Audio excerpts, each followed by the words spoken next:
a rich man's world. I have turned the soul of this beautiful land, but the beauty.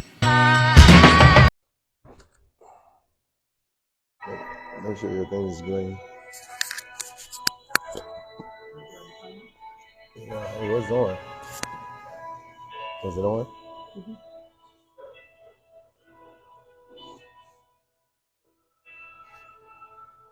Who's this guy?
Okay. Ain't nothing like the The sound of good music, the sound of the savage beast. Okay, okay. Welcome to the We Us and Ours show. I am your host, Michael Phelps from the We Us and Ours. As I always state, We Us and Ours is a group that's about information. We're an informational group where we talk about educational things that are supposed to do to our community, how to uplift it, how to deal with some of the crises that we have within our culture, how to come together as a collective, as working as individual bodies. Um, like I said, once again, I'm your host, Michael Phelps, and I'll let the kings and queens introduce themselves. Marion Bailey. Okay. You can get some hot topics in. Yes, sir. Yes, ma'am. All right, cool. So we have Maine Supreme Court decides that Donald Trump is ineligible to appear on the presidential ballot for 2024. You remember Colorado was the first state, and others are supposed to follow suit, possibly. California is thinking about it as well. It's up there, so we'll see. Ohio passes a law that bans transgender girls from participating in girl sports. A Tesla engineer was attacked by a Tesla robot. It said that the man was programming software to disable two robots when the third one put its metal fingers and pushed the man in his back and in his arms and on his hand. Now, the incident happened in 2021, but Tesla is just now releasing that information now. So, Wow. Interesting. Local news, a bar and grill near 120th and Q Street in Omaha recently turned into a strip club. The residents in that area are in an uproar. Two Fine Irishmen was the name of the bar and grill, and now it's Club 180. So it's a BYOB establishment, and it's 18 and over, and it literally sits right across from Millard West. If you know where Millard West High School is, it sits right there. So wow. I can understand the neighborhood getting in an uproar about that. This yesterday, actually, an inmate at the Nebraska State Penitentiary assaulted a staff member, said that the staff member resulted in a fractured cheekbone. According to Nebraska Department of Correctional Services, the assault happened when an inmate was coming out the shower and punched the staff member in the head, knocking him to the ground. They didn't release any names in that. Lastly, we want to just put it out there, Omaha's own Bud Crawford. It said that there was a tussle with him and boxer Devin Haney. This is all just on social media. And it said that that during that tussle that Crawford landed one punch to Haney's face. And they're saying that Haney called the authorities, but as more information is released on that, we will release that. It did not happen locally here, so it is very hard for us to get all of the details with that. But as it comes out, we'll definitely make sure that we have that readily available for you. And then jumping into today's main topic, it is what are the common things that causes wedges between families? And one of the first things was, is it favoritism? Is favoritism a deal breaker? What are your thoughts? Well, since since since my cousin put it, he brought this topic to the table, which I thought was a great topic. I would love for him to start the topic off on that part, if he may. So the question is favoritism a deal breaker? Mm-hmm. And unequivocally, of course, I would say yes. The reason why I would say that favoritism is a deal breaker is because anytime you engage in favoritism, it means that it involves not taking in all of the information or considering all sides. Mm-hmm. You have made a determination to be biased and to so without consideration of all information, you've gone one-sided, whether it depends on the right to the left. Either way, what it does is it engenders bad feelings. up on behalf of everybody involved. So Yeah. I'll start with that. Anybody No, else? I got you. Let me jump in here real quick. Now, Tall Twin, thank you for tuning in, says that she can barely hear you. So if you can, I'm sorry, he can barely hear you. So we might need to move that up just a little bit. And absolutely. And also Tall Twin says jealousy causes wedges. Yes, yes, they do. Yes, and what you got to say on that?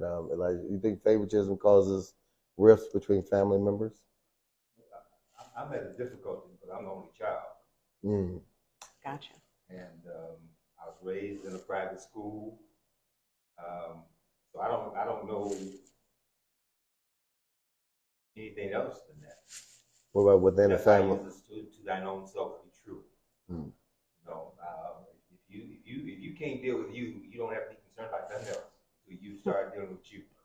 Because everything that you perceive is going to be based upon where you coming from. Mm. And if you haven't got that together, then you don't need to be thinking about nothing and staying in the house. And I believe and within favoritism, it becomes a spectrum that everybody seems to pick sides, and I think those sides are where the problem comes in at, because now that as we try to come together as a collective, and then you got people separating within a family. If the family's big enough, those separation really shows the disparities of what a family unit should be, could be, and would be if everybody did come together collectively. So by that favoritism, when it does intervene into the structure, it does a major split. Because maybe someone can have wronged somebody because you have more favoritism, or you have a personal relationship with this person. You take the side regardless if you know if the person is right or wrong. And that's where the problem comes in. Is that what you was kind of saying, fam? Yes. Okay. No, I think it's definitely a deal breaker. And I feel like when it comes to favoritism in a family setting, if it hasn't been addressed, then it passes on to those children. So if my aunts are into it with my mom, then their children want to get into it with me. Yes. And if that's not addressed when those people die on, guess what? It passes right on down. And you don't even realize why we're family, but I don't like her just because of this that happened over here, however many years ago. It could be 10, 20 years ago that happened, which a simple conversation would have fixed it just like that. Hindsight, of course. But when you think about it, if y'all had sat down instead of, I ain't talking to her, she said this, and if you had just put it all out there, exposed it, put it out there on the table, realize that the enemy just wants to keep us divided and say, okay, this is how I feel about this. How can we navigate through this? Because it's kids, like everybody is affected with this. And the funny part is with that is even when they have those beasts and those quarrels, they individualize with individual people that think like-minded like themselves, and that's not giving them the best sound advice. They say, you know what, this is going on too long. You shouldn't get into your mama's fight or your uncle's fight, that's between them two. You got people who are edging on. That's the problem. That's what I hate about the favoritism part. And that's more so like picking sides part to me. You just pick a side because you're more closer, or you feel like this is the winning side. Well, and then with that, in addition to that, a lot of times they don't even know all the information. They don't even know. They don't have the whole story. What the fight is even about. They, it's I heard. Yes. Instead of I know. Yeah. If you weren't there, didn't hear everything, then how can you even choose a side being uninformed? Yeah. Right. But oftentimes, again, that's where the favoritism or the bias comes in, is because this is my mama. My mama never lie. Oh, this is my daddy. He'll never lie. Oh, this is my auntie. She would never lie. Yeah. And everybody lies. Yes. They want to save face. Everybody wants to save. Everybody wants to save face. So they'll add information, take away information, or not include information at all when they tell the story. Right. So when you consider that, you know, and then what it does is like you stated, is that it brings a rift or a wedge between generations Yes. of people that could have easily been dealt with, but because the two or the three or the four people it started with didn't have the courage to sit down and have a conversation about that, but chose to rather tell others. And this is what happens in families all the time. Yes. Yeah. Instead of talking to each other about the disagreement, they talk to everybody else around that person about the disagreement. And Who can go ahead? No, to add what you were saying. And the hard part is about it. They will wait till we get to a family function where everybody's coming together to enjoy themselves to bring it up, and then they have their dominions around them with them, the little hyena pack. I call them the hyena pack. You know what I mean? Little supporters. Yes. Yeah, you know. The culture of people usually dictates what's supposed to usually dictate how you develop as an individual. Outside of, well, even the Native American people have a better understanding of that traditional type of living, even though they've been almost annihilated. Their tribal and spiritual context, which caused for them to have to be annihilated because they wouldn't alter what they did, was a strengthening point. We probably are the only people, and I'm talking about the Africans here in America, don't have that historical background that we can trust in and rely on. Our introduction into having freedom of speech and freedom of thought and freedom of religion has only been yesterday. And that's why we occupy most of the prisons. That's why we are the highest ones dealing with non-marriage and divorce rates. And it's not because that's the way that we wanted to be, it's the way that we have been forced to be in this particular country. So when we start talking about rules and regulations and norms and realities and supposed to be and family structure, we don't have that much time of remembrance to even kind of use that as a foundation. We can use what we know as a way that we may implement, but there's no, like I said, there's no spirituality, there's no civility, there's no humanality that really gives us something we can rely on because we haven't had those kinds of choices to make those kinds of decisions. Well, I mean, but when you consider the fact that when we engage with one another socially, there you can always learn. It's all it takes is a willingness. Just like as we started off, we were talking about the favoritism and this, that, and the other. We're talking about how things get passed down from generation to generation. How the children's children and children's children are affected by something that happened 3 or 4 generations ago. We can say we talk about history and you say, well, there was no foundation for this. There's no foundation for having learned how to communicate. There's no foundation because of broken families. There's no foundation because we weren't allowed to speak. There's no foundation because we come from slavery. There's no foundation. We can go on and talk about what we didn't have, but that's the past. When I say that that's the past is only as far away as you put it. Okay.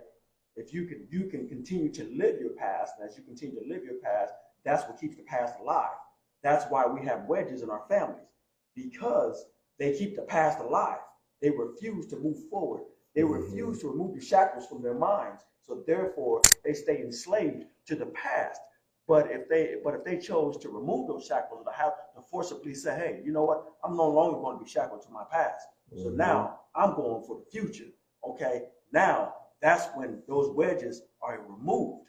That's when those old ways of doing things, old mindsets are changed, because one's willingness to sit down and have that conversation, no matter how hard it is, because it is difficult. Okay. Willingness to listen, to hear the other person's perspective, no matter how hard it is difficult. Okay. But when we talk about wedges, which is what we're talking about today, we talk about those things. The problem is when you have 2, 3, or 4 individuals who refuse to listen to each other. We don't have, this is my feeling. Mm-hmm. We don't have 3 generations of stability to depend upon our historical background as a foundation for our moving forward. Outside of the Native American and in tribal situations that they've been able to maintain, they still supersede us. There is no other people on this earth that have the inability to look far enough back with any kind of reality to depend upon what we get out of it as stable enough for us to go ahead on and implement it. That's why we are in the situations we are in as a people today. That's why I go to this one point all the time. That's why our households are in the situation that they're in, and that's why most of our people are incarcerated, either physically or mentally. And until the time comes where we control enough of our educational system to educate us to the reality of who we are as opposed to the reality of Dick and Jane, we're going to still have this dilemma. Communications. That's one of the reasons why we don't have that much communications, because we don't have that much of a system of following, like Brother Allen, who has a broadcasting, is a multimillionaire that could put a system together to communicate, but he still can't get enough individuals with the same consciousness to listen to what he's saying on a consistent enough basis for him to get enough advertising to perpetuate it. So like I'm saying, we're the only people that function the way that we do. Well, what we have to understand is that, and I agree with you're saying, but we because we go into foxhole all the time with that understanding that we don't have, but we do have. We have enough. We have plenty. But what it is that fraudulent spending is one of our biggest problems, because we take money and spend it on things that's not a necessity for the well-being of a collective. For individuals, it's perfect, but for a collective, it's not doing anything for us. It's not monetizing it. It's not growing. It's not giving us what we need. When we talk about families, which we're supposed to be talking about is families, when we're dealing with family, if you don't fix the family, you're not going to heal those other areas. If we don't heal the family, because like you said, we don't know nothing about family, but there's enough education amongst us right now. We all talking educational wise. Our greatest enemy is illiteracy. And as long as we stay ignorant and illiterate to understanding where we need to go forward, guess what we're going to do? We're going to be ignorantly behind in the past. But we're trying to move past the past, but we use the past as a stepping stone for us to understand where we need to go, because we already understand where we came from. We know where we was at. We didn't have this. They took this from it. They brought us over here. Okay, now what do we do with that information? Because we all got it. It's on it. These right here is our greatest asset, and it's our curse at the same time. So then, when we talk about the family wedges, how does molestation come in? Because we know that in some families they have been told, leave Uncle so-and-so, don't go into that room, don't do this, don't do that. There's been times where women have come out to say, my mom's boyfriend touched me, my stepfather. I think I was maybe in 8th grade, and there was a young lady that was pregnant. But I think it was either her dad or her stepdad. You know what I mean? Like these things are happening. They're happening in the families. And, as the children that were touched become adults, how does that come in? You see what I mean? Yes. You want me to address that? Yeah. I will say this. Our seasons, the seasons that we experience in life are standard. There's no changing of the seasons. You're gonna have your summer, you're gonna have your fall, you're gonna have your winter, you're gonna have your spring. You're gonna have seasons of life. It's what you do with those seasons that matter. Everybody sitting here, everybody watching has experienced a winter season in their life. Mm-hmm. Some of the most traumatic things that have occurred that maybe you haven't told anybody, or that families have kept, or families have swept under the carpet and said, what happens in the family stays in the family. What happens in this house stays in this house. Mm-hmm. Okay? Everybody has experienced a winter season. Okay? But winters come and go. Okay? But with some individuals, those winters persist on. And the reason why those winters persist on is because they persist on in the mind of the individual that it happened to. It doesn't mean, so while others have maybe experienced a winter, maybe the same winter you experienced, or even a worse winter than you experienced, somehow they were able to turn their winter into a summer or a spring. They were able to enter a time of prosperity and opportunity to recover, to be resilient. But then you have those who have chose to stay in the winter, to continue to lick their wounds, to continue to be angry, to continue to be resentful, to continue to be unforgiving, to continue to be sad, to continue to be depressed. And they've allowed that thing to rob them, literally rob them of life. So when you ask about what you do about it, it all depends on the individual. In other words, what we all have is a sense of agency. That sense of agency is a sense of control. We can decide how we're going to respond to the winter when the winter happens, because it happens to everybody. True. What do you do when it happens to you is the question. That's good. How do you recover when it happens to you is the question. Will you allow it to continue to steal from you, rob you of life is the question. Rob you of oxygen is the question. Rob you of marriages is the question. Rob you of your life with your children is the question. Rob your relationships with your grandmother or grandfather or the rest of your family, or even, like you said, Mike, it starts in the family and then it spills out into the community. Yeah. So if it doesn't get dealt with, not only does it affect families, it starts to affect communities. And then when you look around and you say, why do we have all this dysfunction in our community? Because it started in the family. Another small box, a small circle. Know what you're saying? The last point that you hit is the key to the whole thing. You're talking about families. It was the purpose of the European power structure to disrupt families from the start. For sure. Yes. That's America's foundation. For sure. The only one we can talk about is America. That's the only one we know.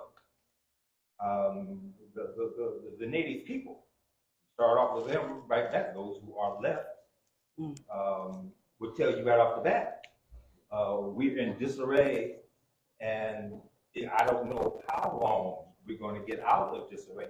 The Native American people, right? African American people that came here, because they came here in disarray, operated too long under what they didn't understand was a dysfunctional family, because they didn't have, or we didn't have, the power structure to operate within families until after World War II. Okay? So where we are now in this time and space is only the old adage about that may appear to be the end is only the beginning.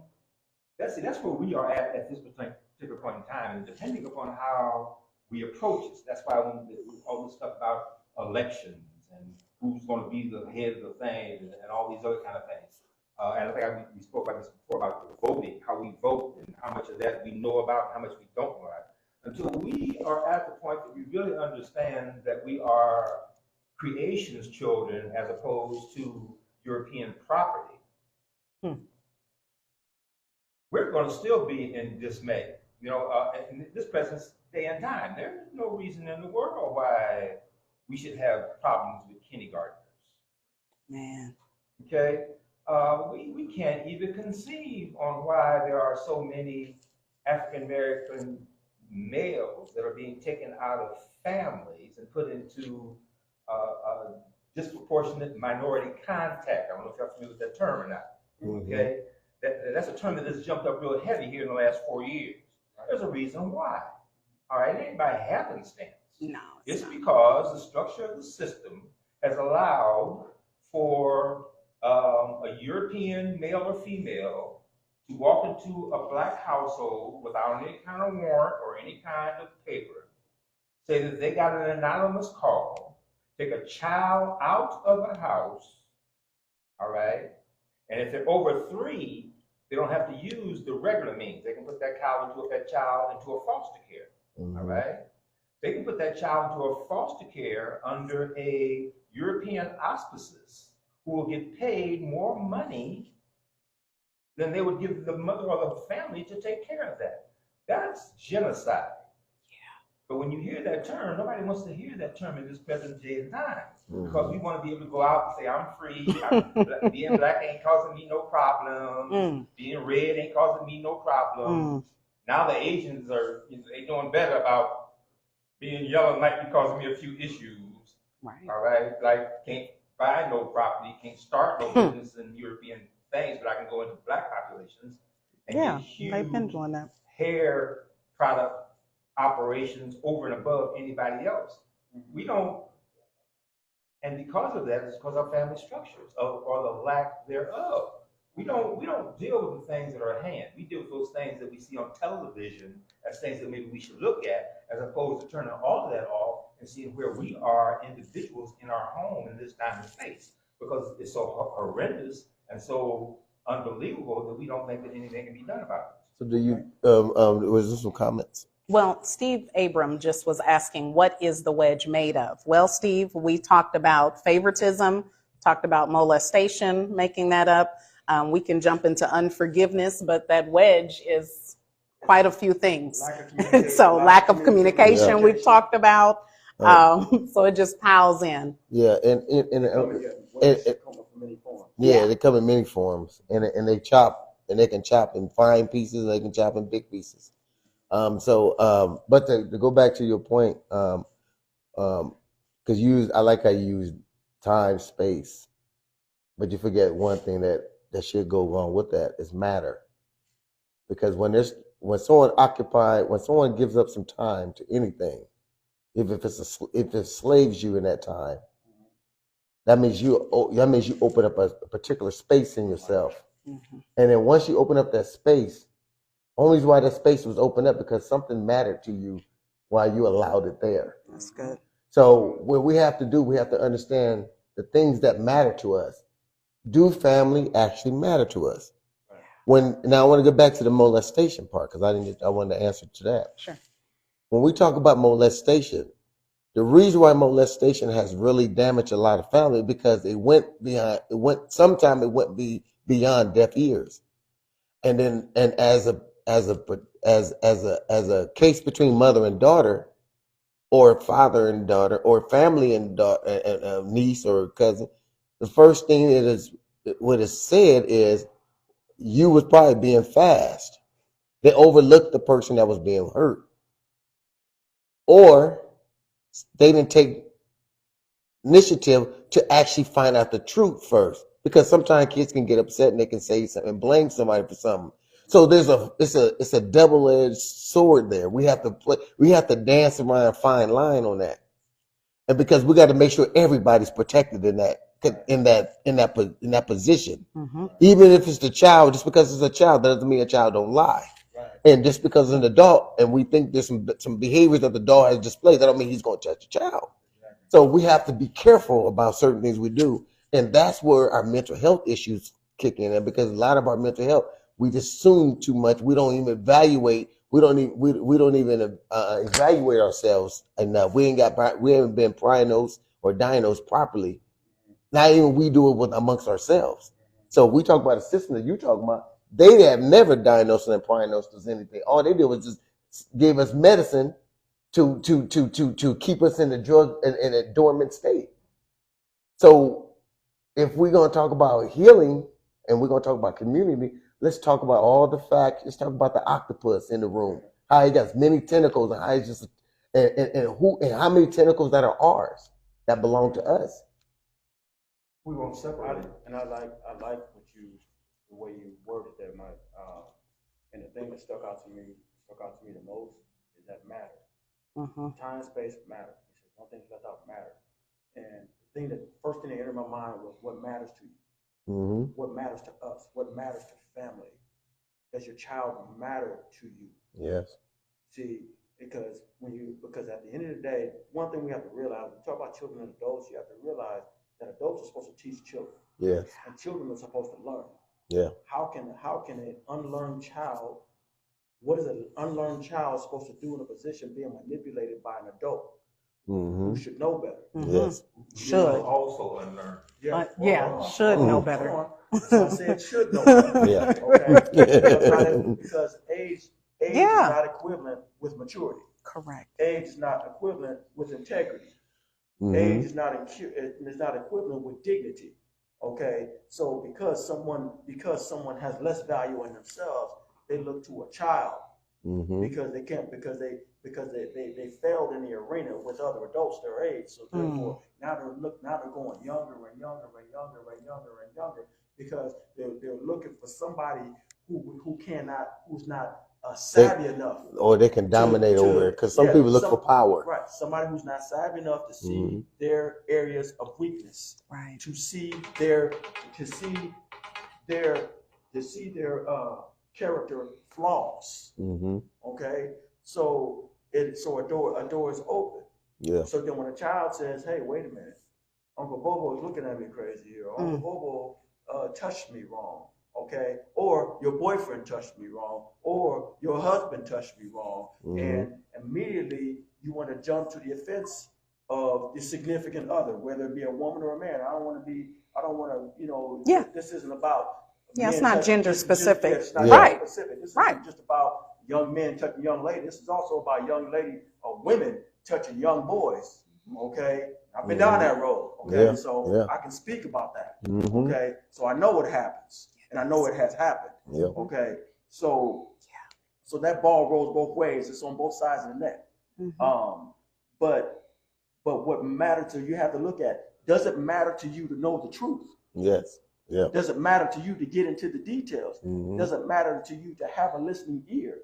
Does it matter to you to do a thorough investigation first before you come to a conclusion? Yeah. Or is a person guilty before they even had an opportunity to go to court? You see what I'm saying? Whether it be the child or whether it be the adult that's involved or whether it be somebody else, even if it's somebody else at school or an extended family member. It's like, have you asked the questions to determine, okay, what happened? Yeah. And then sifted through that, because one thing as parents, all of us sitting here, well, I don't live in a city. You have children. Okay, so we're all sitting here, parents. Okay, if you've been a parent, you know your children. Yeah. Okay. You know your children. So I speak for myself. There's a couple that do, but when I say you know your children, you've raised them, so therefore you know them well enough to know, or to be able to even to kind of dive into it and say, well, you know what? They kind of stretching the truth here because I know them. Because I know you. Okay. Yeah. But then if they're not stretching the truth, she's never talked like this before. He's never responded like this before. There's something else a little deeper. I need to dig a little deeper. I need to investigate more. Not just assume that they're lying. Right. Yeah. Because another adult told you that they're lying. Okay. Or that your child is automatically telling the truth simply because it's your child. That's where favoritism. That's where bias comes in. Right. Oh, this is my child. My child would never lie to me. Hold up. Children tell lies, so do adults. They do. Well, you just smacked them in the mouth just a few minutes ago for lying. The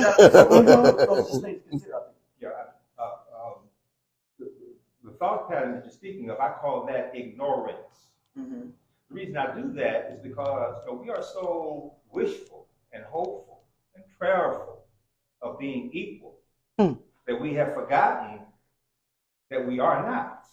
And that's the piece that's causing us tremendous problems. We can't be sitting in normality, knowing that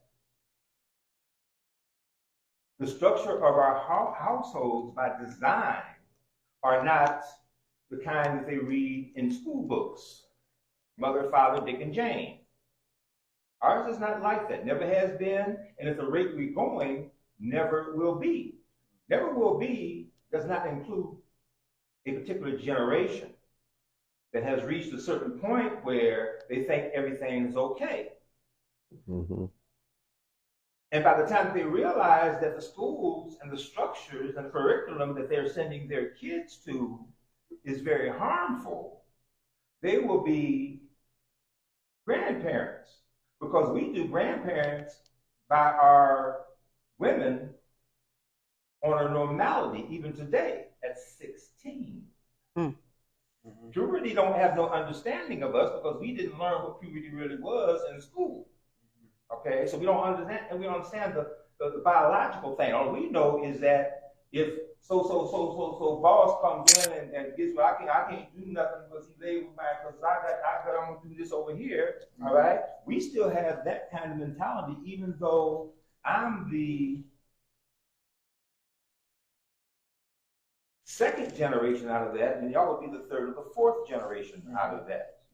But we are still victimized by it because we haven't laid an educational system that will not only give us the truth, but give us a better understanding of those things that were not truths. Okay, well, what I would say to that is this. When it comes to truth, when it comes to being exposed to history, the question is this. Once you know the truth, once you've been exposed to history, what do you do about it?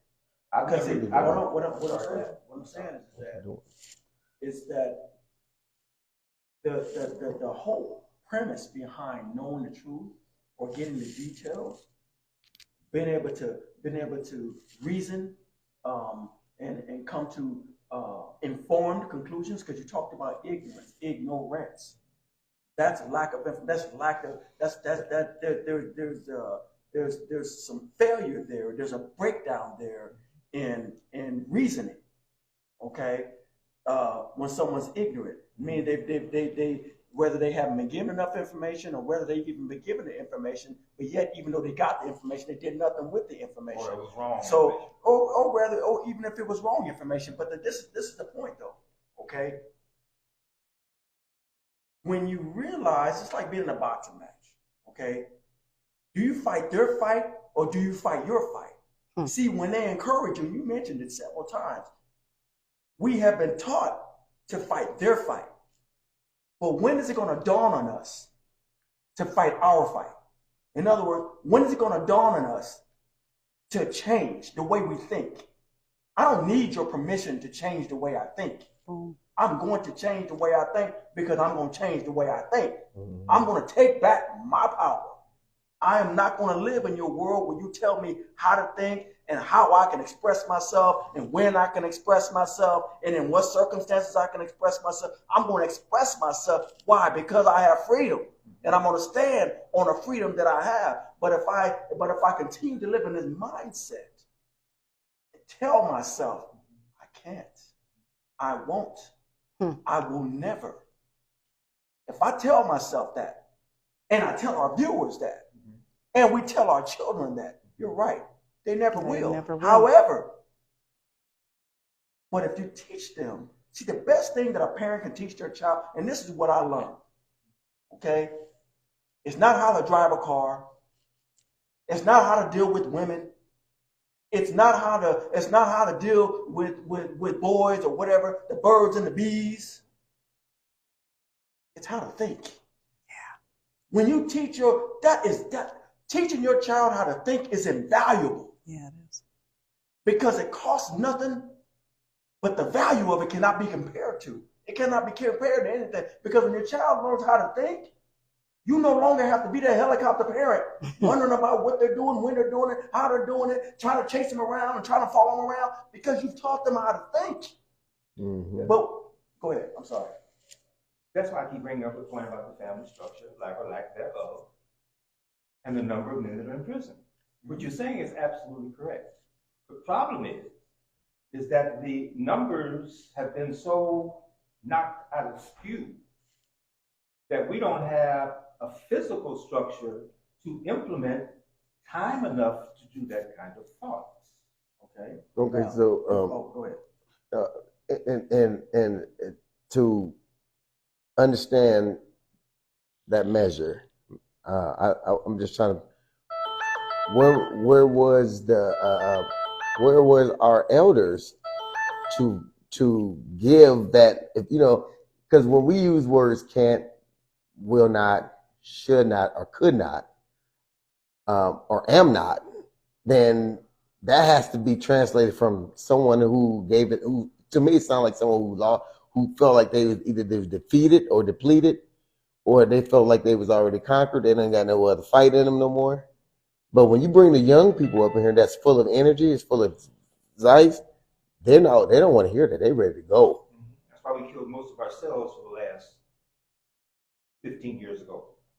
And guess what? And guess where they start killing themselves? When the elders start taking drugs and fell off their wagon. Elders have always had drugs. Black people in this country have always had drugs. Okay, so then there's one of our problems. So Absolutely So, correct. so, the, Why? que- What? I'm sorry.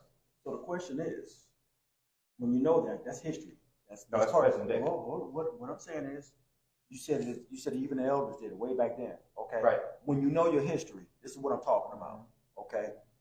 When I was a child, okay, my mother told me, she advised me that my father was an alcoholic. There was alcoholism. His father was an alcoholic. His father's father was an alcoholic. Okay? What did that mean to me? There was a reason she was telling me that.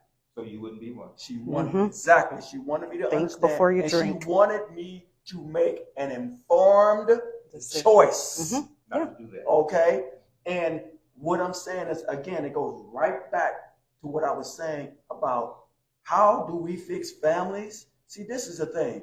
Our families stay broken. Our communities are only extension of the broken families. That's what makes up our communities. Okay? So when you go into homes, you look around in the grocery stores, you look around at the gas stations, you look at the street lights, you go into the schools, and you see how these parents talk to their children. You see how these parents neglect their children. Now you can say, well, but they didn't know, so because they didn't know, they didn't pass that down to their children, and their children didn't know. But see, this is the thing. At some point, somebody like myself or like many others made a decision. Somebody informed them. Yeah. I got Plant a seed. informed. Plant a seed. And guess what? The generational curse was broken. It was stopped with me because I made an informed choice.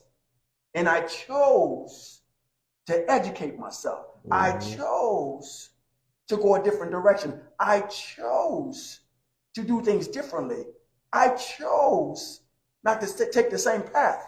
Okay? And what I'm saying is, when you talk about change, if you want to see change, guess what? You first have to be change. That's Okay, right. we got some comments. So we had Daniel Kibbe Jr. say it's in the hearts and the minds. And then Leland Vaughn is saying outside of the social norms.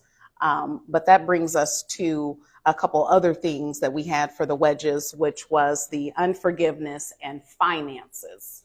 Finances was big on there when people were making their comments, because they said that divides a lot of families, where there's sometimes as one family that's paying for everything, and then others that'll just come for the free, and they'll be there, but they're going to pack up everything as soon as, or they're always calling for help, where someone else, is out working and really hard for what they have. And then sometimes, as being, me and Ray, we've been a pillar. We've been a men pillar of the community, of our family.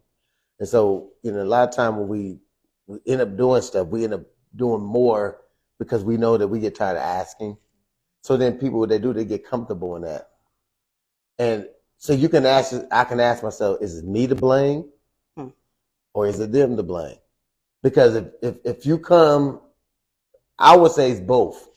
because basically I spoiled you, one.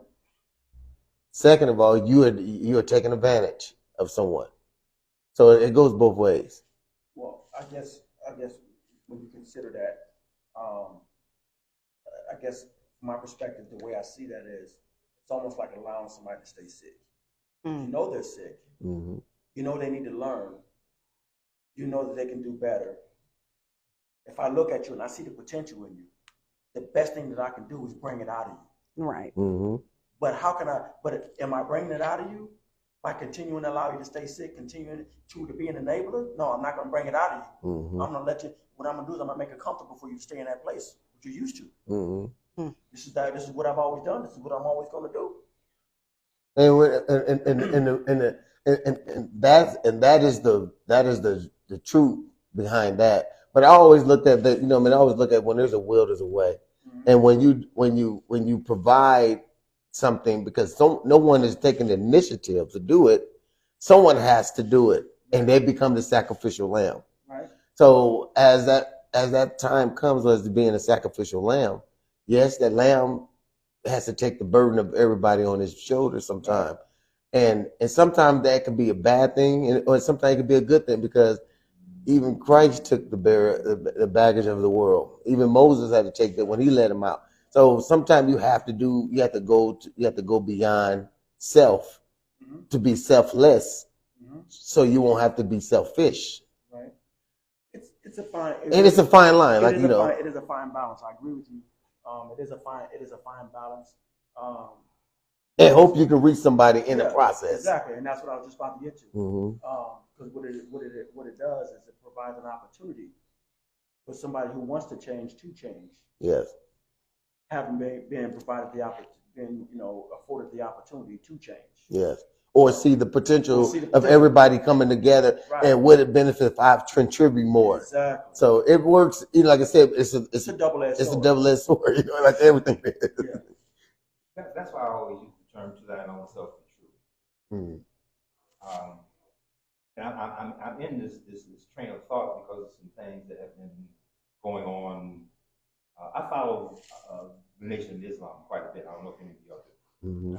I believe that the Nation of Islam is the only group of Hebraic people that mentally, physically, and spiritually are working at resolving their problems. In that, the first thing that they have come to the realization is that they have to separate themselves from European culture and those of us who still find it necessary to involve themselves in European culture. I just want to. Which one do you want to get to? Because Daniel Kibbe said the problem is the need to escape. Leland jumped in and said only for the Israelites Jesus died for, I believe. Now, there was a comment that a young lady made and was asking, who are these people? No, I did not read that because I wasn't sure what she was speaking of. And another person did ask her, are you talking about who we are as the panel, or are you speaking of the session in general? And so we have been talking about wedges, and we put that information out there as far as what wedges, each family has and how people are divided. And so the discussion is concerning bringing people together and addressing those such wedges. And then from there, you're able to give a comment. We'll read that out and to join the discussion. So, go ahead, Brother Elijah. Sorry about that. That's all right. You're touching on the point that I keep reiterating. Maybe I'm not reiterating it. Sure. Correctly. No, you are. Do we agree that an overabundance percentage of Black households are single parents? Yes. Do we recognize the amount of Blacks, particularly males, and the female numbers in prison are increasing also because they have to take up the work when the men are off the streets? If we, and that's why I say to thine own self be true, and because we are a spiritual people. Anyone that has melanin is automatically a spiritual person, because the pituitary gland right here, which is fed by melanin, gives you balance. And in that balance, you recognize that you are not in control. So you have to give that control to some other being. All right? That used to be our salvation, spirituality. That's why we rushed into churches. We stayed in churches. But part of that was always kind of off balance, and you don't hear much about it, is that the largest portion of those individuals were the women. Okay? And that's because the total brunt of the development of the family was predicated on the woman. Okay? Took the kids to church, took them to school, did that whole developmental piece. By the time that the Industrial Revolution came in, where men actually were able to get some decent kind of jobs, the worst part of that thing, and you can recognize this, I don't know if you remember back, but do you remember, what was the name of the two factories that were over here? One was the electric, y'all probably do know that. Most of the factories coming out of the post-war period were ran by women. Women worked in the factories, okay? Most of the men were either in prison or in the service or whatever. We don't have a period of time in this country where we have the so-called family structure to look at, to develop.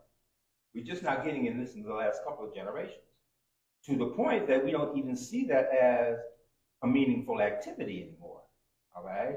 All we trying to do is survive and get along. This is one reason why the Europeans are smart enough to recognize, since they've got to do this, is that they hired mostly the women, which left the men still unemployed, okay? Increased the number of places where they could buy alcohol during the daytime.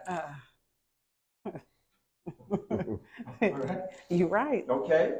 These are kinds of, those of us who are cognizant and look at these things the way that they are, it becomes so overwhelming a lot of times that we don't want to face the reality of what will occur. So my question is this, with everything you just said, and I asked it earlier, but I'm going to ask it again. So, you continue to fight their fight, or do you choose to fight your own fight? See, just because there's a liquor store right next to your house doesn't mean you got to go. True. Okay? You still have a choice. Whether you want to get up, get out of bed, and go next door and grab a bottle. Okay? Or drive down the street, walk down the street, whatever, take a bus down the street, whatever. What are your choices? And get a bottle. What are your choices? What are your choices? What are your choices? You can choose not to fight their battle. You can choose a different option. In other words, you can choose to say, you know what, I want better, so therefore I'm going to do better, even if it starts with me, no matter how, even if I got to crawl. Okay? I like, see, you said something a few times. To thy own self to be true. Okay, to thy own self be true. So, here's the question. You're being true to yourself. Why do you choose people who are not like you? Why do you bring men into your house that are not like you, that are not good for your kids? Why do you bring women home that are not good for your kids, that are not good for the family structure? Why don't you choose more wisely? Why don't you choose a partner that's more along the lines of what it is that you believe or the direction in which you're going? If they're not helping, they're hurting. Show me something that's predominant enough of a structure for an individual to go ahead on and do that. I think words are semantic. We can play with them. We can use them in so many ways. I just don't want us to get into the point where we feel like we use it, because Kant seems to be this thing that keeps floating around the atmosphere and hemisphere in here. And I want to change that narrative. I don't want the word Kant floating around here like I'm giving it power. I'm taking this power away. We're gonna take the T off and just leave a can on it, okay?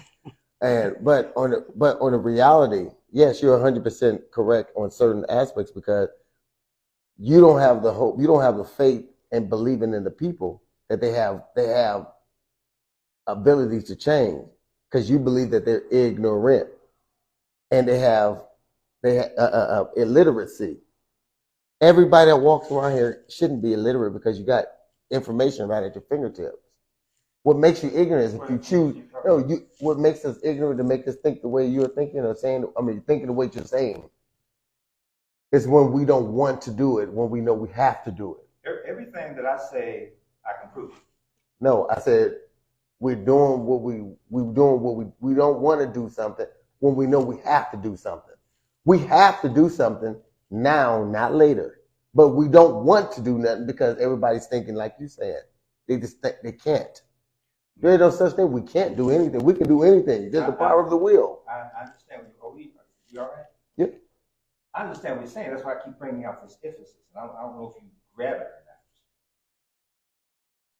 not. Do you agree that, how do you bring it down some? That 70% of our homes are single parents. You believe that? We believe the single parents. I don't care if it's 92%. You believe that? I can believe that. It's definitely over 50%. Yeah. Yes, So, it's definitely over okay. 50. Definitely over Yes, it's definitely over 50%. And it's a number that's causing disruption in our community. Yeah. Right now.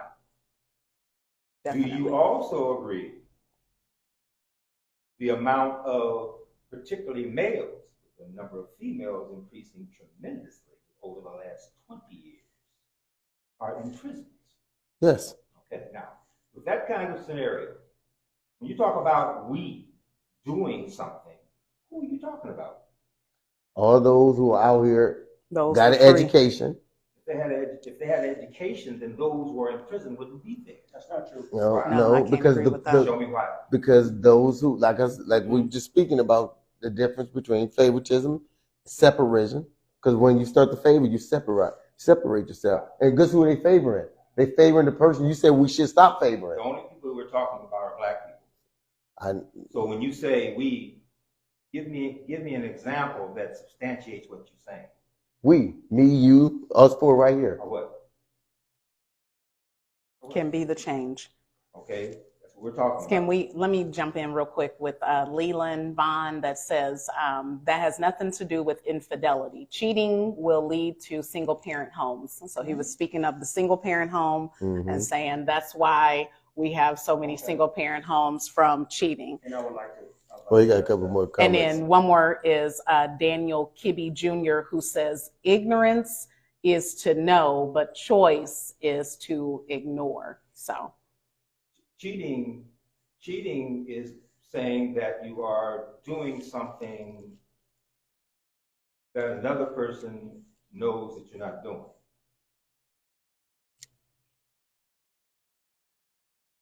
Our women aren't ignorance.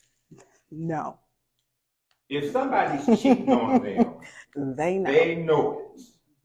Okay? Believe it. But they also know by time and experience that if that person wasn't providing a void, he wouldn't be there, or he wouldn't be there. All right, now, then it gets to the point of, do you go along with the European consciousness and their spirituality that states that you can only have one wife or one husband? If those principles don't apply to you, you ain't got no business dealing with them just for a social conversation. If you're not smart enough to leave the European value alone, recognizing that the European is taking out all your males, all right, and that everybody needs to have comfort, and we, particularly as black people, don't have a history of homosexuality.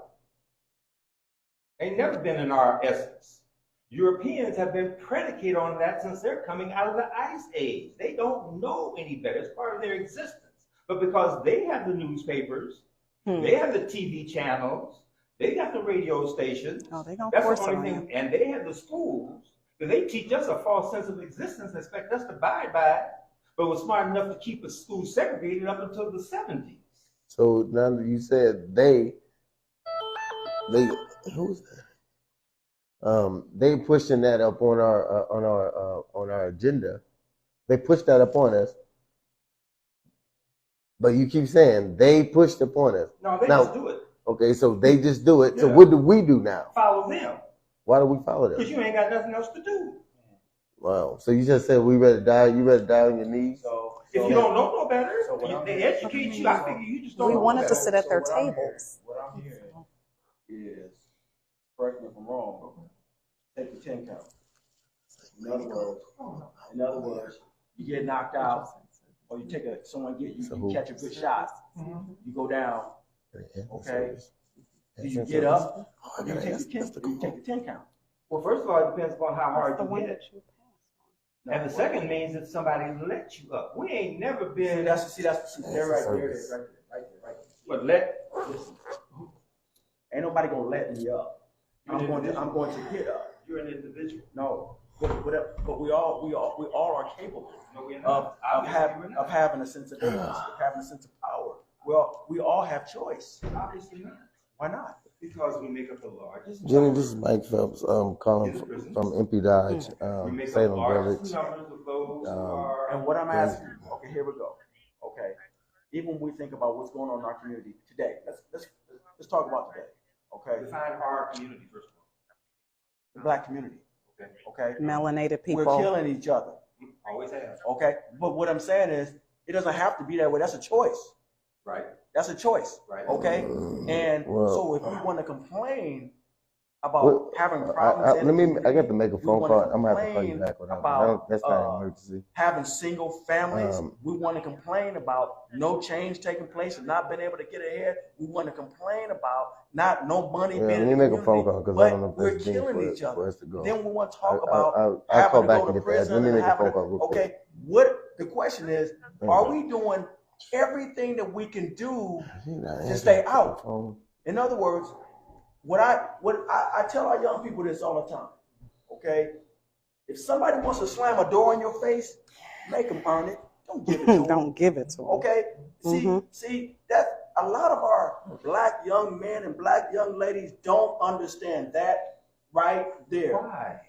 Because there's not enough role models Yeah, I got to teach it. to teach them Correct. that very thing. Mhm. Now, but see, this is the thing, okay? I grew up without a father in the house, okay? And like you, I was the only child in the house, Mhm. okay? That didn't stop me from learning. That's real. That didn't stop me from getting ahead. It didn't stop me. I spent a lot of time. Just because I was the only child doesn't mean that I didn't have to share and that I didn't have to learn how to collaborate. Because I spent a lot of time with my extended family. I spent a lot of time. Okay, spent a lot of nights. Okay, experienced a lot of things. Okay, I was no stranger to being without. Right. No stranger to the things that had to be endured. No stranger to lack of food and jobs and all those things. No stranger to that stuff. Okay, because I chose to learn. Okay, I could have ran from it. Okay, I could have stayed in the comfort of my own house and stayed up there and said, hey, I ain't coming down there with y'all. Okay, but I came down because they were family and I wanted to spend time with them, regardless of the cost of spending time. But at the same time, he'll tell you, okay, I knew when to say no. Gotta go. Okay, while I'm spending time, while I'm loving on you, while I'm kicking it with you, while we're going here and going there were some things I was clear about. My no was my no. I ain't getting into that. I ain't getting into that. And I ain't getting into that. Okay? What would you say is the primary thing that causes for you to be of the mindset right now that you're sitting here and having this conversation and passing that information on to the general population? What would you say was the key thing that caused you to do that? You really want to know? Yes. My relationship with God. 100%. 100%. Okay. All day long. I say to thine own self, be true. I am true to myself. And this is one thing that we as people must really understand. Europeans have no consciousness about spirituality. Do you know why? Listen. They have no knowledge. Our lack of education causes for us to take a long time in our development to get the answers to certain kinds of questions. Okay, I'll be 80 in March. I've really only come to my present rhetoric within the last 15 years. Okay? The reason why is because I found myself being one of the very few who was out here saying what I was saying. That wasn't so much because they didn't know. That's because they wasn't going to put it into practice. Right? I'm not saying this to be derogatory to anyone's religious consciousness. Our understanding of God has only come to us when God has dealt with us on a personal level. It don't come to you. You can go to church all day long, you can do whatever. But something that happened in your life that you know there's only one other thing that could have either got me in this spot or got me out of it. Right. All right. Yeah, I believe that. That's and our parents called that getting the Holy Ghost. Yeah, it's individual. Yeah, all right. It's an individual one. That's because of the melanin. The melanin is what gives us balance. It gives us the ability to discern, make real spiritual understanding consciousness. It comes through I say this all the time, it comes through the pituitary gland, which either causes you to be reptilian or spiritual. You can either be a devil or be a God. All right?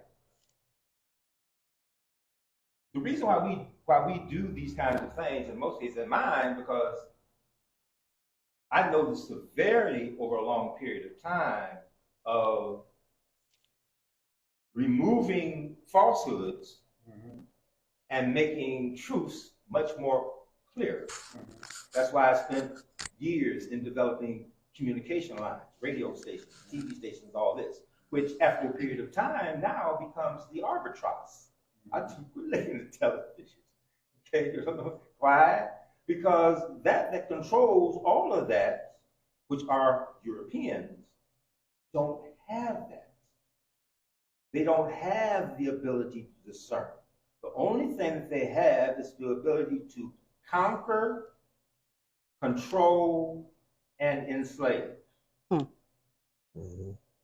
in everything that you do, now I'm not putting this damnation on all right?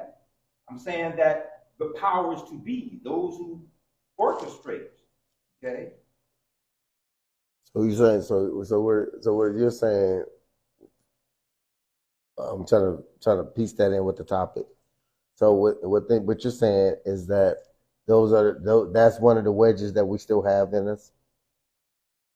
Ignorance. Yeah, we tired of hurt. Okay, we tired of not having. We tired of being perceived as the have-not and whatever. All right, to the point that we'll do illusions of grandeur, which takes us out of our reality and puts us into a falsehood. Okay, that's why I become so adamant. All right, I want to be repudiated. I wish it'd be folks who could just shut me up and send me home and let me rest. But you can't. Because you can't repudiate what I'm saying. You can probably dance around it. I'm not saying it's on purpose. You can probably get around it, but you can't repudiate it because it's real. We wouldn't be here doing this now if everything was hunky-dory. True. Okay? But we don't want to, and this is the spirituality in us, we don't want to offend, particularly our friends. We all got a bunch of friends that ain't worth a dime. Okay, we do. All right. We recognize they've had issues. We recognize that things ain't been going right for them. We can't spend much time around them, but we don't. We understand where they're coming from. You can't have the number of households that are singles. The number of us that are in prison to keep that same mentality more. We're at a survival mode of existence. So here's one for you. Did drug addiction lead to stealing to feed a habit, which caused a rift between well-respected family members? Drug addiction kills the pain. What we do after that is up to us. Drug You said addiction. Drug addiction kills pain. Drugs, yeah. Yeah, that's the first thing. That's why you get high. That's why you get high. Right. You get high to feel pain. I get that. And I then get that. they're But addicted. I guess my question is this. Okay. If you choose to do drugs to kill the pain, does it make the pain go away That ain't the point. permanently That ain't the or point. temporarily? Well, that's why they keep Just on. my- That's why they get addicted. My question is, if you take drugs to deal with the pain, does the pain go away temporarily or permanently? Do you ask the doctor that when you go to the doctor? I'm asking you that question. Do you ask the doctor that when you go to the Don't doctor? answer the question with a question. Okay. So therefore, pain is there so I to will kill the answer- pain. so I It will goes answer- away and stays so away therefore- good. So therefore, I will answer. Okay. It is temporary. It's temporary. In other words, Yeah. the whole point is this. Either you do something about the root of the pain or the pain will continue. Now, you mentioned the doctor. Yes, if you go to the doctor gives you a script and you don't take the medication, yes, you're going to be in pain, right? However, if you take the medication as prescribed, there's a good indication that one may recover, but one will not recover if they don't take the medication as prescribed. If they abuse the medication, then that's a different problem. That's where addictions come in. Oh, wait a minute, I feel good right now. Maybe if I take, it's like back in the day when we said, "Ooh, 1 cup of washing powder will clean your clothes." What will 2 do? Yeah, smells good. Well, 2 cups of washing powder. Now you got suds all in your house and everything because you didn't put too much washing powder in the washing machine. So I mean, again, it goes right back to that same thing. Look, if somebody wants to stay sick, you can't do nothing about anybody who wants to stay sick. No, Okay, they like this it. is what this show is about. This is about getting people some answers, giving people some hope about how to get out of their situations. Okay, not tell them how to stay in a situation. Not tell them how to stay sick and say, well, you know what, you might as well just give up and die. Are we out of the situation? Us four? No, we're in it. No, We're in it. we're We're in in it. But we're not a part of it. it. But we see light. There is light. Every day. Absolutely. Progressing every day. I don't care if I got a call. I'm gonna progress every day. So we're talking to the majority of the people that haven't progressed as far as we have? No, there's a lot of people that's There's a lot of progressive. people who have There's a lot of progressed, people. but they're still listening. Let me jump in real quick. William Carlisle says, it sounds like I believe he's talking about Brother Elijah, he is talking about being indoctrinated to the superior culture, which may manifest wedges. I don't understand this question. I don't understand that. What do you mean superior culture? Right. Why he's saying The European. the I Europeans. ain't never said nothing about whites being superior culture. No, he said that's what you sounded like. That's what you Well, no, sound like. Then he doesn't. He's not understanding what I'm saying. I have never given any. Give me the inference that gave you the impression that I was talking about the whites being a superior culture. Well, he said, Okay. They are the dominating culture, and that's why we have more single households and all of them are in prison. Well, that's what he's probably alluding that's why to. we're here, He's because probably we are alluding to that. oppressed. You saying they That are you're the dominant, saying so they make them superior. No. They are oppressive because we have not the understanding that it is better to die for what you believe in than to live in foolishness. Mm-hmm. Okay? Yeah. What you just said, I love that. Well, that's my whole essence. But I just try to be kind. But no, see, that's a fact. Okay. Yeah. And what I mean is, You don't want me to be clear all the time, do you? well, Be clear. It's good to be clear. Oh, Yeah, it you is. won't be on here long. they gonna ban it. Hey, you be off. But no. I check all the time. My point is this. Okay. Rather than acquiesce, bow down. You ain't never heard me say that. No. Listen to what I'm saying. Can't Rather gives than that you energy. said you'd rather die rather than acquiesce and bow down. So what I'm saying is that's the mentality that every family household should have. In other words, okay, rather than allow my kids to suffer, I'm going to make different choices and expose them to better, not what I went through, not what my grandparents went through, not what my grandparents' grandparents went through, I'm going to give them an opportunity. So therefore, I'm going to do different so that they have an opportunity to experience different. And then their children will have an opportunity to experience different and more different and more different. That's how you break generational curses. So that's the very reason why I talk about the households and the number of us in jail. They have already crippled that concept that you're saying we need to input already. They are ahead of us. If we don't make serious switches in our modus operandi, all right? And the first thing you got to do is be true to yourself. Yes. All right. Now, I agree with that. Now, part of being true to yourself is discipline. Yes. For sure. Okay? Yes. Without discipline, Can't have no direction. what Yeah. is that? Right. Okay. And do you think was it another one? No. But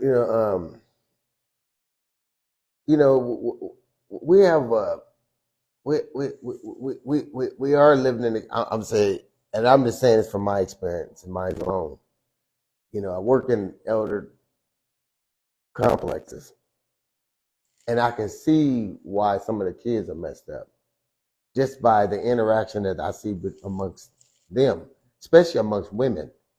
I'm talking about there's more women in these places than there's men. And you talking about some you talking about some bitter some bitter women, but spirit, but call them but call themselves very spiritual. I'm talking about, and I have to go in here every day and have to ask them. I always ask myself, why y'all always mad at each other? And then they'll say this, that. Then at the end they go, oh, thank the Lord. I just let her walk past me. So then I always say the same. I say, I like Christ, but I hate the Christ in y'all. I used to tell them that all the time. But our women, But they are the first teachers. they're the only. Well, me and we There ain't we no don't such thing we don't anymore. teach like. There ain't no such thing anymore. He's saying the man There's is a bunch not of there. males running around here trying to catch up or do whatever, but they ain't gonna stop and take on the responsibility of 9 households. That's about 9. It's about 9 to 1. Mhm. All right. I mean, in order for a man to try to bring everything in any kind of normality, he'd have to be a male representative. He has to be And the at village least for 9 those 9 women, homes. all right? Right. And the women, the whole thing about sex is almost, and that's out the window. They started dealing with all this crazy homosexuality. They let y'all know the sex don't mean nothing no more. Jesus. Okay, all right. So that they don't need a man for that. They need a man to be a man. All right. Most of them don't have the time to raise a man when he's already in his 30s. Okay, so he ain't gonna get no pleasure. All right. That's why I keep bringing up them two dynamics.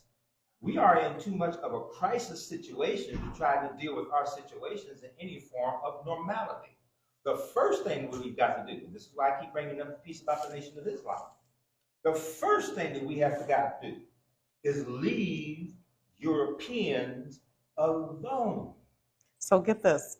Master Enoch says, it sounds good, but who will hold the torch and lead the people? To go where? Ask them to go where? Enoch, Brother Elijah says, to go where? Now, Prince Champ responds and says, a good point, and I think that is who certain people have been trying to prevent the Black Messiah, if you will. So he's saying we need a Black Messiah. God is in us. In us, so we have it. He's already, he ain't jealous or what they got. It's already in you if you open up your this here right here and use this melanin like you're supposed to. Get all the devilishness out of your thoughts and deal with the realities of life. Okay? When you deal with it, when black males begin to recognize the reality of life, first thing they do is get a gun. That's why all of them are in the prisons. Enoch said to elevate the minds into understanding. So he's saying Who will hold the torch and lead the people to elevate the minds That's into what spirituality understanding? is about. The creator or whatever you believe in leads you. You don't need no man running around here telling you what to do. You had to read it from somewhere. Go around and read it if you don't know what you're supposed to be doing. Mm. It ain't what kind of frame of mind would you have in today being a black man in this country now and not know what you're supposed to be doing? True. If you ain't got no kids, and you better start feeling like get you a job and get you independent and be all right. If you got some responsibilities, then the first thing you got to do is request if you can get back into the position of helping with that responsibility. You don't go in and tell no woman that you can go on that kind of time. She's gonna come back in and take over. She shoots you. All right. If God, William Carlisle says, if God is in us, why are we still in the same situation? Because you look at television. Television. You don't know who God is because all this other mess they throwing in there. You ain't spending all your time that you're looking at television understanding that I'm the Lord thy God, that should have no strange God before me. That's not taking The Ten the Lord thy Commandments. God in vain. Yeah. Remember, I keep quoting the Lord's day. Honor thy father and thy mother. I should not kill. I should not steal. I should not commit adultery. All right? All those kinds of things you stop. So Enoch is saying, Master Enoch is saying, black folks are too blind to see the God inside of them. So open your eyes. It's in that regard. So I hear what he's saying. yeah, In that regard, I always said that's a choice, though. Right. because it's there, it's in It's us. not that it's not there. Right. You choose not to acknowledge. And when you do that, to thine own self be true. Choose not to grow. Choose not to progress. Don't complain if you ain't grown. Don't complain if you ain't progressing. If you're not contributing, and I like what you said. Tell a vision. Tell a vision. Yeah. That's the way you break it down. That's what it is. Yeah, Yeah, I know. I've always got it. But yeah, no. I mean, like I said, I haven't been able to see you every time. But Right. what I'm saying is, my whole point is that when people don't have a vision, they don't have a sense of direction, they don't have a why to live for, then they're just out wandering around. That's why the Creator gave you the Exactly. 10 Commandments. You had that. There's a vision. Right? Listen to what I'm saying. What I'm saying is, you've been given direction. Right. You've been given direction. Right. That's what I mean by vision. Right. Vision. When someone has a vision, when someone has a goal, it's something that they're aiming for. It's abstract. Okay. So yes, it is abstract. All right. So 10 Commandments are abstract. So what I'm saying is, when you've been given direction, okay, you know which direction to go. You choose to go another. Right. You choose to go to the right. You choose to go to the left. A choice. You choose. So therefore, when you wonder why your flywheel is not ever catching any momentum, it's because To thine own self be you true. have brought it to an abrupt stop with your own decisions. So let me jump in here real quick before we get too far down. So after Enoch's comment and we all went around, he said that was easier said than done, just about God being within us and using your tools inside of you. Prince Champ comes in and says, people still need leadership, i.e., if you start a job, they don't just tell you do X, Y, Z without teaching and guiding you how to do it. And that's the way it should be done. You want me to go through these real quick, or you want to go?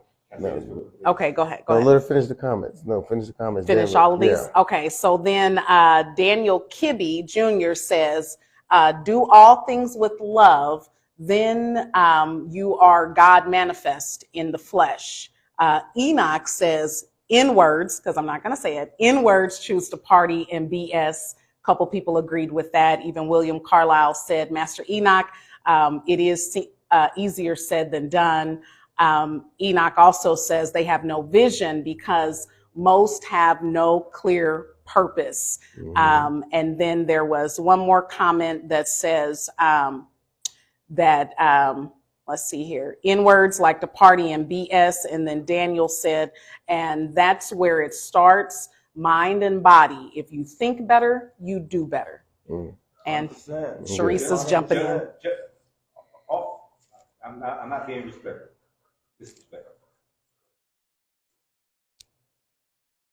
The Creator, in all written documentation through the prophet Moses. Mm-hmm. Now, if you don't believe that, then you can go to the library and check documentation that will lead you all the way back to that time. Most of us, that's why they didn't want us to read.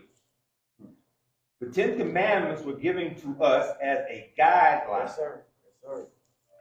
All the things that we're talking about can be immediately erased if we follow those commandments. The reason we don't follow those commandments is because we don't want to. Mm-hmm. All right? Hmm. You as individuals have to determine why you don't want to. Because Choice. that will be the personal relationship you have when that artery or this pulse or this thing called the heart stop beating. Now you can believe that ain't nothing after that anyway and do all the foolishness that you want to. If you all want right? to. Mm-hmm. But I'm believing that through all this period of time and all this religious context didn't come out of Europe, it came out of Africa, that somebody can prove that you better follow these 10 even if you get in the hereafter. We don't want to do that because we weren't developed in that consciousness. We were developed in a slavery consciousness, the only slavery of its existence. But in every other documentation, particularly Hebraic information, it shows that that number of people will be sent to a foreign land and given obstacles that will overcome the masses of them. But in the end of that time, their spirituality will be rewarded by the Creator. Mm-hmm. All right? That's why television is in its place. Not because of black folks.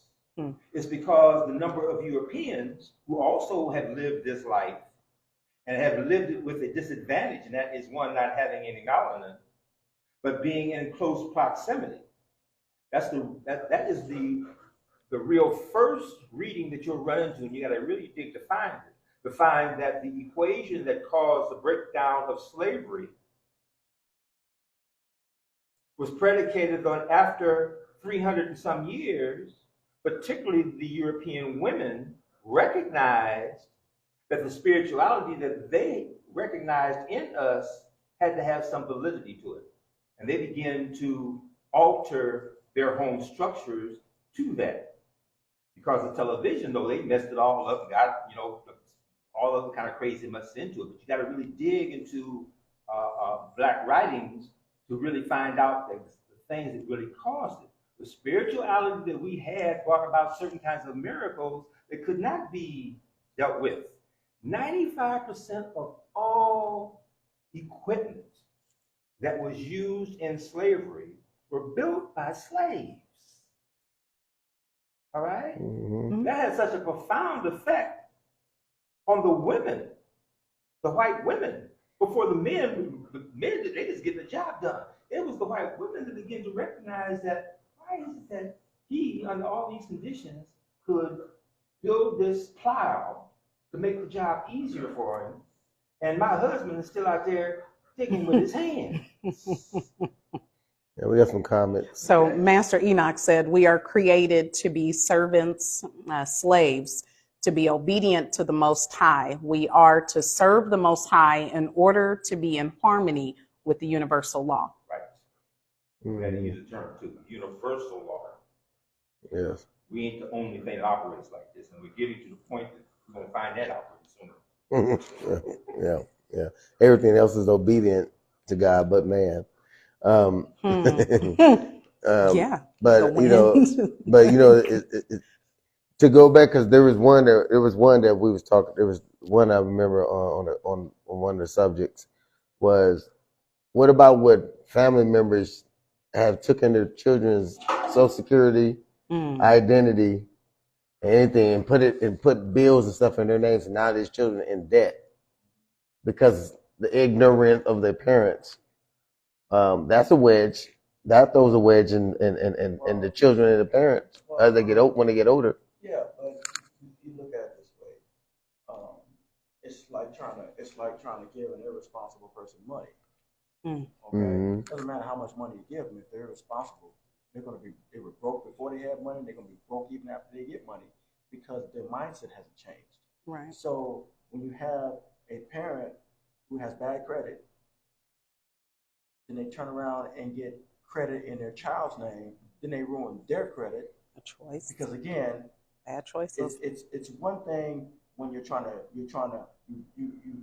do better. Mm-hmm. Okay, it's like when you're talking about helping people, you're trying to help them do better. So you said, okay, well, everybody who's going to step up, somebody's got to step up. Somebody's got to provide an opportunity. You know, sometimes we got to help each other up to get up. Okay, but you have to, like you said, want to get up in order to get up. Mm-hmm. But like you said, if you don't want to change, guess what? You won't. Then you're going to ruined your credit. Now you're going to ruin your child's credit. Mm-hmm. And then if your child does the same thing you did, then now you're going to ruin your grandchild's credit. And it's going to go on because you're not addressing the root of the issue. Mm-hmm. The root of the issue is a mind problem. Mm-hmm. Yeah. Not a credit problem. It's not about the money. It's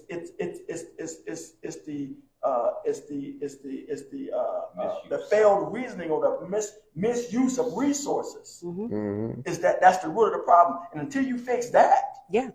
until you, in other words, until you dig that weed up the way it needs to be dug up, until you plow that land the way that land really needs to be plowed, okay, until you cultivate that land the way it really needs to be cultivated, you're going to have weeds. Absolutely. And you're going to continue to have weeds until you put in the work to go out there and pull them suckers up. And I don't mean pull them from above ground. The appearances, sweeping things under the carpet, the appearances, having favoritism, the appearances, covering things up. What happens in this house stays in this house, putting up the appearances. That's pulling the weed from above ground. You're not dealing with the issue because you're only pulling the weed from above ground. To deal with that weed the way it needs to be dealt with, you got to get down on your knees. You got to get dirty a little bit, and you got to pull that thing up by the root. Now the weed has been dealt with. Yeah, it has to be Now the exposed. weed won't come back. Right, Yeah, right. yeah. There was a time where, it was easy to use someone else's ID or not use an ID. People would get pulled over for a ticket and they would just say a name. And it was like the officer wasn't looking for an ID. They just write down your name, give you a ticket. And I have had several family members. We had one addict in the family, and I'm sure there are more addicts, but this one that I'm speaking of in particular, every time she would get stopped, she would give a different cousin's name. So she gave a different cousin's name every single time. None of them look alike, but she would do this every single time. And I mean, it got so bad, people were getting arrested at their jobs or losing jobs, messing up credit, but she would just give somebody else's name. And you would find out months later, it wasn't nothing immediate. It will be months down the line and this will come up. And she's probably been sober maybe 25, 30 years now, but they still hate her for that. Mm. They still can remember being embarrassed, being at their job and the police coming in. Hey, we need to talk to you. You got all these tickets, or, you just robbed something. Like, she would get in trouble and would sit in jail for 2 or 3 weeks, but she was under someone else's name. Like something so ridiculous, so many tickets, and just, it caused it. And that's a wedge. That was a double-edged problem. Mm-hmm. There was a problem with the fact that she lied, and there was a problem with the system that didn't check who they were dealing with. Right. Mm-hmm. Okay. Then they made it that much harder for you to clear your name. Oh man. Because for a system that doesn't care, they say, well, you know what, that's the name that we were given. That's what we were given. Yeah. And that's important. Those those are things, again, when you talk about loving one another, loving your neighbor. Okay? You talk about loving your neighbor. Why would you give somebody else's name? Man, take your lumps. Take responsibility for your mess. Don't sit up here and shovel that mess onto someone else's porch. Don't go blowing your leaves on someone else's property after they clean their yard all night, clean their yard up, and then instead of picking up the leaves, you want to blow them on their property, and then have an attitude because they tell you stop blowing your leaves on my property. In other words, stop dumping your mess on my doorstep. But when people don't want to hear Those are the wedges that we're talking about. Those are the communication wedges that we're talking about. When people don't want to hear what you have to say, they don't want to address what needs to be addressed. They don't want to address the problem at the root. So they say, well, don't talk to me like that. I ain't trying to hear all that. I ain't trying to. Along with that, when a system has as many biases as the one that we were introduced to, then you become, disrespecting the mechanism to even care about the truth, even though it's going to hurt somebody else. All right. Yeah. If the system was a righteous system to everybody, then it would be a fair exchange. The system hasn't been like that. No. And it causes for us to try to figure out whatever hook or crook we feel we get a bad deal. Right. You stop me ain't because my whatever, you stop me because I'm black. Mhm. All right. If we didn't have that kind of consciousness, then those kind of things wouldn't come to evolve. So like I'm saying, that's why we have to get to a controlling mechanism where we need to control our environments. The home that we're in, the block that we're in, the street that we're in, the county that we're in. But even things like voting, we don't. Like somebody, where do they count the votes at? We don't have those kind of consciousness with that kind of respect or comfort, because it has disappointed us in so many other kind of ways. Mm-hmm. But in that means that we have to take on the responsibilities of doing things ourselves. Well, you said something very powerful. You said we. But see, in that concept what you were speaking about before that, all I kept hearing was I, me, and mine.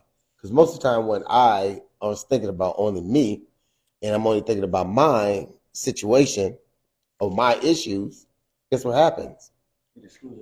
You cancel everybody else out, and then this light, this thing shine on you. And then you tap dancing around everybody else trying to take what, and while they're in the dark, you reaching over because the little light beaming on you. You get able to, people can see you doing it, but they ignore it because they a lot of people trying to care for you. Most of the time, the person that's doing the wrong is someone everybody's trying to care for them. Mm-hmm. So therefore, that hurts them. But then when you tell them the truth, and how you tell them the truth is a different thing. But there's some people that just straight up cruel with it. Mm-hmm. There's ways you can do things.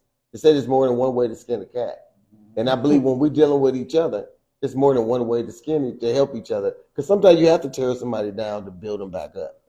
Well, because they're yeah. And we also, I mean, it's just like I can't give the infant a steak. You know what I mean? So it's like everyone is at different stages. So if you need that infant meal, then I have to give you that infant. I have to meet you where you are. Yeah. Period. Even in the conversation, we had spoke one time and we talked about people's body language. Mm-hmm. If I know that the body language is not right and you're not receiving what I have to say, I'll come back another day. Because it's me that's going to get upset, and I'm going to be, let me get out of here, And and that went to the number 7 thing. It says blatantly disrespect. Mm-hmm. That drives a wedge in the family. Absolutely. That's straight blatant disrespect towards each other. Mm-hmm. Disregarding. If I know you don't smoke, why would I walk up to you and blow smoke all in your face? Yeah, right. Or offer. And then they get mad at you. Yeah. Man, you walked up in my face. No, you should have a common decency or courtesy, and not smoke either in front of me or blew your smoke up after you approach me. Mm-hmm.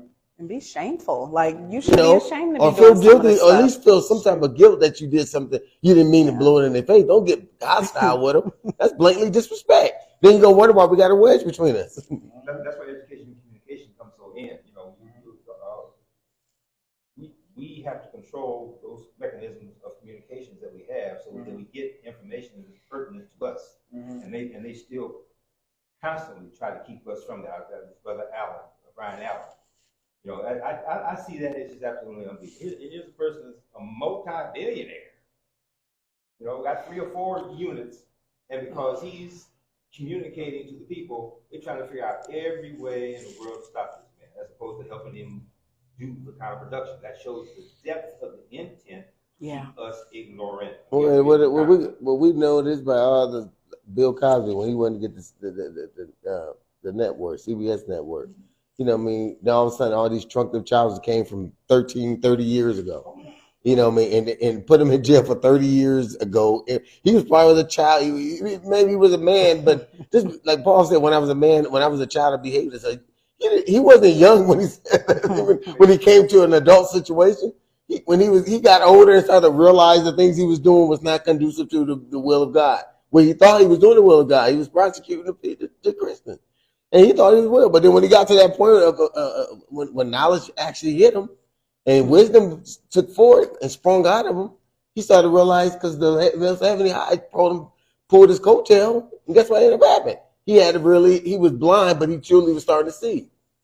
So guess what he ended up doing? He became a man at that particular time when he was actually able to see what he was doing wrong.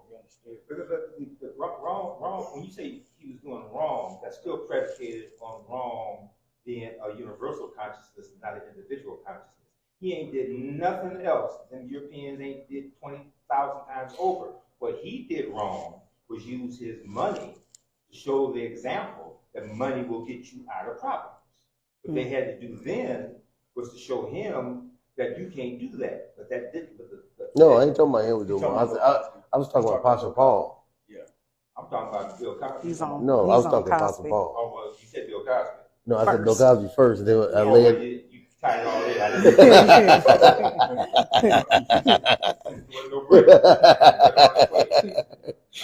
To thyself, to thyself. To thine own self be true. So silly. And you said that a number of times, and that's the thing.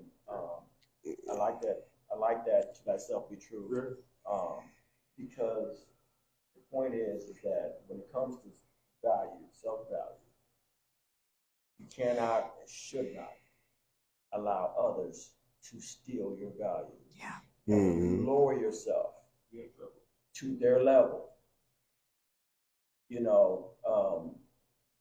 Martin Luther King said you can't use hate to drive out hate. It takes love. Only love can do that. Mm-hmm. Mm-hmm. And so when you think about that, when you're being true to yourself, being true to your values, being true to what it is that you believe in, being true to what it is that you know. It's just like in our neighborhood, we know wrong. Everybody out there can tell you what's wrong and what's right.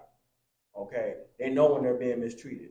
Okay? But yet they mistreat others. That's what I don't understand. It's like, when you're being disrespected, but yet you disrespect others. I don't get it. It's like okay, and it's like the old family tradition. I can do it, but you can't. Mm-hmm. I can talk. I can mistreat my sister. I can mistreat my brother, but you can't. Why should you mistreat them? Yeah. Because if you don't mistreat, I can disrespect my parents, but you can't. Wait a minute. Hold up. Now, you should lay the foundation for respect for your parents. You should lay the foundation for respect for your sister. You can't step here and get mad when somebody's pimping your sister out and you pimping women out. Okay, because guess what? They're a sister to somebody or a daughter to somebody, right? And you don't give two craps about that. But it's wrong when someone else does it. But when you do it, it's okay. Yeah, that's a sickness. Not only in our community, that's a sickness in this country as a whole. That's and that's not a mentality someone forced upon you. That's a mentality that you embraced willingly. No, listen to what I'm saying.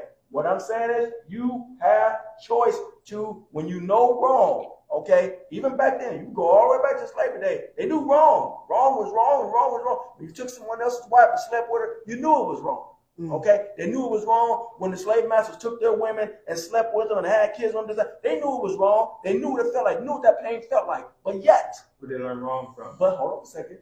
But yet in our communities, will creep into people's back doors and sleep with their women, sleep with their wives, sleep with their husbands. We do what we said was wrong that was done. How can you acknowledge that something's wrong, that something shouldn't be done, but yet you do it? Then that means if it's wrong, it means it's wrong. It doesn't mean whether it's fictitious or whatever. If it's wrong, television has no business showing it. Wrong is wrong. It's because it's on television don't make it all right. And that's an education mechanism. So, but they can't make, like I'm saying, in the original script of television, it stated that if a man and a woman were not married, they couldn't be in the same bed. Right. And if they were in I Love Lucy, Mm-hmm. the first ones, and they were married, but they still had to have one from town. So wrong is wrong. All right. So so for Europeans to put wrong out here and do wrong to us, it makes it right as far as I'm concerned. If you do that to me, you getting it back. I don't care if you making them wrong. If you make the laws more so, you better pay attention. Okay, now I'm gonna say this to you. I'm gonna say this to you. Okay, in that regard, you're not being true to yourself. Okay, when you say to yourself, be true. When you know wrong and you acknowledge it as wrong, but yet I'm gonna give back to you what you gave to me. Now you stepped outside of yourself. Yeah. And you've lowered yourself to the them level your power to give them what you said that they gave you. So, and if that's the mentality that you have, then you're really not being true to yourself. If they are the ruling class and they make a rule and a regulation, then I also expect them to follow. If they make the rule and the regulation and they break it, it ain't no rule and regulation no more. I agree with that. I understand that. I understand where you're coming from with that. Yeah. Okay. Well, sorry, I had to keep leaving because I was getting, I'm on call, so I was getting some on calls, so I had to go address those. I had to go address those calls, but this was a good, this was a good conversation, and Stay real.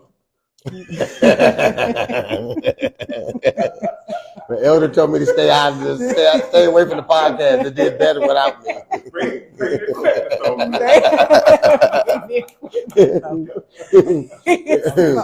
Something else. To thine own self be true. Okay. Well, I never been prosecuted before. Now I know what it feels like. Now you know. But I'm gonna let everybody give you any final thoughts so we can close this down. Hey, I don't self be true. I would just say this last Sunday of 2023, looking forward at those wedges with your families and loved ones, I would just say love on them a little bit more. Let's try to forgive going into the 2024 just a little bit and see how that can help so we can at least get over some of these things. Yeah. As we enter into the new year, but I would encourage you to, if you want to see change, be that change you want to see. I like that. I just want to say that, I always say change rolls in on the wheels of integrity.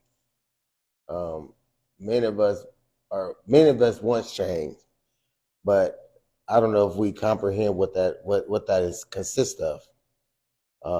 Sometimes change don't happen overnight, so it gets irritating. You become dismissive of it because you be like, oh, it's taking too long. So then you become irritable.